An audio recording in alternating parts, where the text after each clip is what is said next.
অধিবেশনের কাজ আপনাদের সকলকেই আন্তরিক প্রীতি শুভেচ্ছা ও অভিনন্দন জানিয়ে পঞ্চমতম অধিবেশনের কাজ শুরু করছি। তিনি নয় অধিবেশন বিজনেস অ্যাডভাইজারি কমিটি নিয়ে সুপারিশ ক্রমে সালচনে অধিবেশন নাই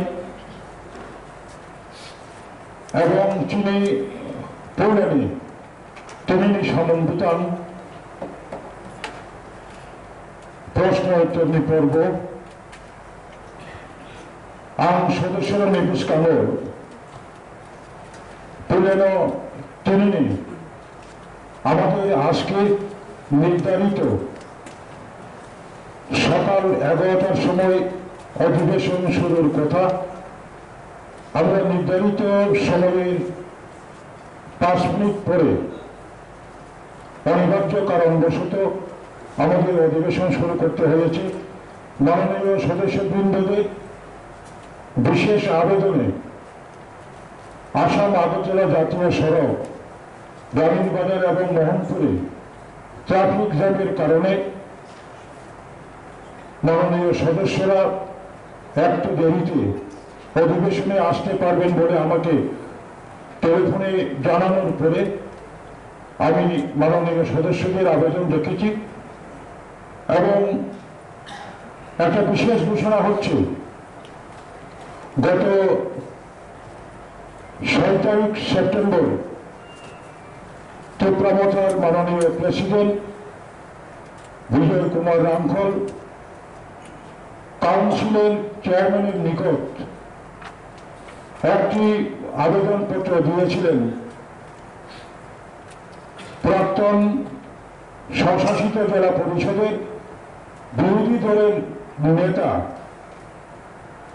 তথা সদস্য মাননীয় হংস কুমার ত্রিপুরা মহোদয়, উনি গত 23 তারিখ অগাস্ট ওনার ব্যক্তিগত স্বাধীনতা রয়েছে, সজ্ঞানে উনি ভারতীয় জনতা দল ত্যাগ করে ত্রিপুরামথায় যোগদান করেছেন এবং ত্রিপুরামথা সেটা অনুমোদন দিয়েছে, সাদরে গ্রহণ করেছেন এবং মাননীয় সভাপতি ত্রিপুরামথা আবেদন জানিয়েছেন আজকের অধিবেশন থেকে মাননীয় সদস্য তথা প্রাক্তন এডিসি বিরোধী দলের নেতা হংস কুমার ত্রিপুরাকে ট্রেজারি বেঞ্চের সদস্য অথবা ত্রিপুরামথা সদস্য হিসেবে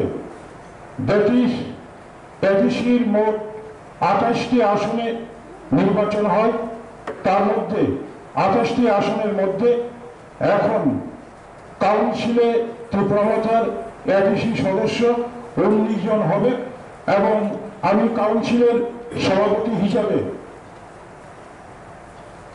আমাদের বিজনেস কন্ডাক্ট রুলস অনুযায়ী মাননীয় সদস্য হংস কুমার ত্রিপুরাকে ত্রিপুরামথা অথবা ট্রেজারি বেঞ্চের সদস্য হিসাবে ঘোষণা করলাম।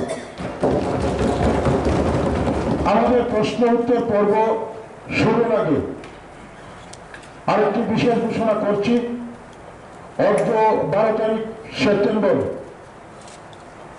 বিজেপির প্রদেশ সভাপতি মাননীয় রাজীব ভট্টাচার্য বর্তমান স্বশাসিত জেলা পরিষদের বিরোধী দলের সহ নেতা মাননীয় বিমলকান্তি চাকমা মহাশয়কে আজ থেকে পরিষদের বিরোধী দলের নেতা হিসেবে ঘোষণা করার জন্য আবেদন জানিয়েছিলেন এবং আমি কাউন্সিলের চেয়ারম্যান হিসেবে মাননীয় বিমলকান্তি চাকমা মহোদয়কে জেলা পরিষদের বিরোধী দলের নেতা হিসেবে ওনাকেও অনুমোদন দিলাম।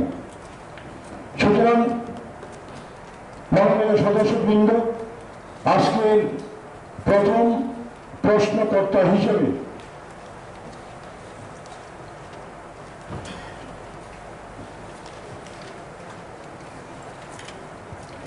আমি মাননীয় সদস্য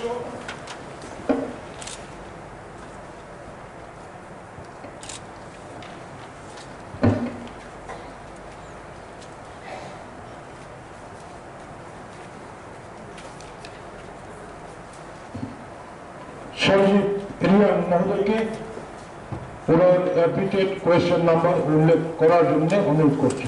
Admitted question number 1. Honorable Chairman, sir,